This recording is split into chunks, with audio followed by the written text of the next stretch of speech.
Well, Per Daniel, it's really nice to catch up with you again, and I trust you're keeping well.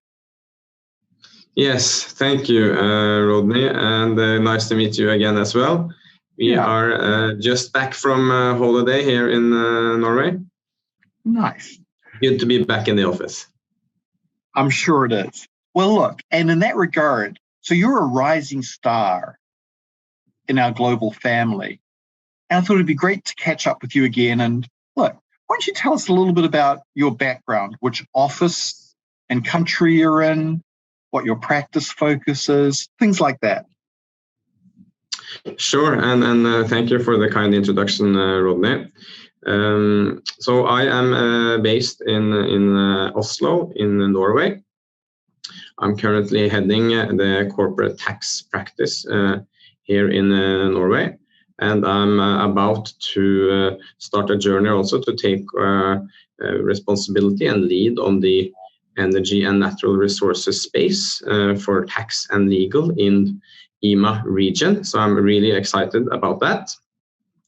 I do have a background as a lawyer, and I also have a business degree, and have been working within the international tax transfer pricing and M&A kind of tax M&A space for almost 12 years now. It's here in KPMG, so time flies. Time certainly flies. And energy and natural resources, I can only imagine, so first of all, congratulations on the pan-EMA role.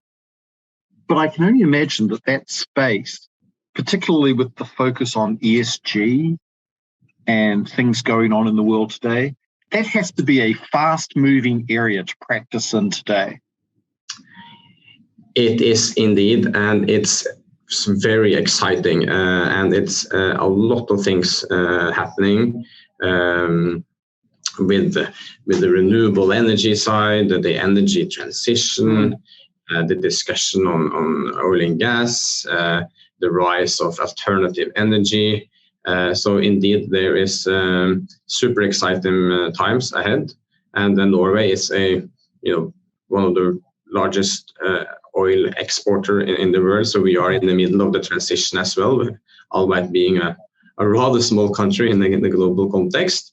But with important contributions to the European energy transition, indeed.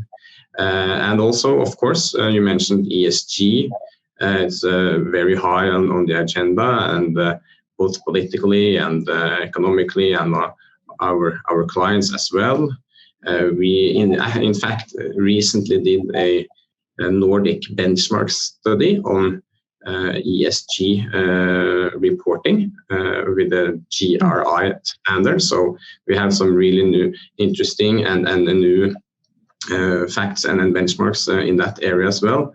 So important elements going forward in the energy transition area.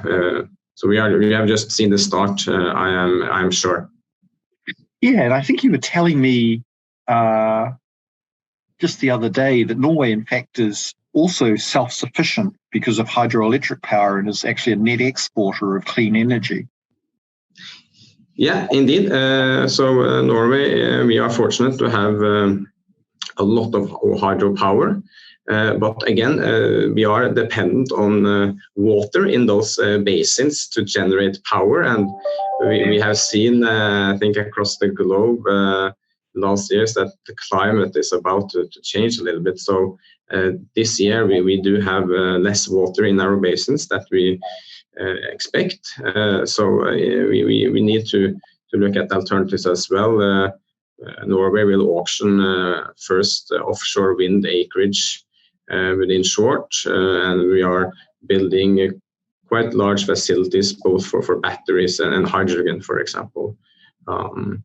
So and if you throw in exciting developments also from the EU and OECD in the tax and disclosure and transparency theme, then there's a big mix and huge changes in the horizon. So really interesting, Per Daniel, really interesting. So, like I said, rising star in the global family. Tell us what do you like about working in the global community? Wow, that's a very good question. I think what I like the most is to see and meet people and work together as a team with different personalities and people cross-border. Of course, traveling was a bit restricted during the pandemic, but we are past that, and I've recently been fortunate to be both in the US and across Europe already. So I think that is what is kind of driving me in many ways to work together as, a global team without borders. And you mentioned family as a word, and indeed I see, our KPMG, culture and people as a family and part of my family as well. Nice. Well, what a nice way to end the discussion. A sense of what's important about working here, a sense of family and working without borders. So, Per Daniel, it's been really nice catching up with you again. Glad to hear you had a good vacation and you're back in the office, and I look forward to catching up with you again. Thank you so much, Rodney, and likewise, look forward to meet again. Okay. Soon, I hope. Well, soon in person, I am sure. Okay.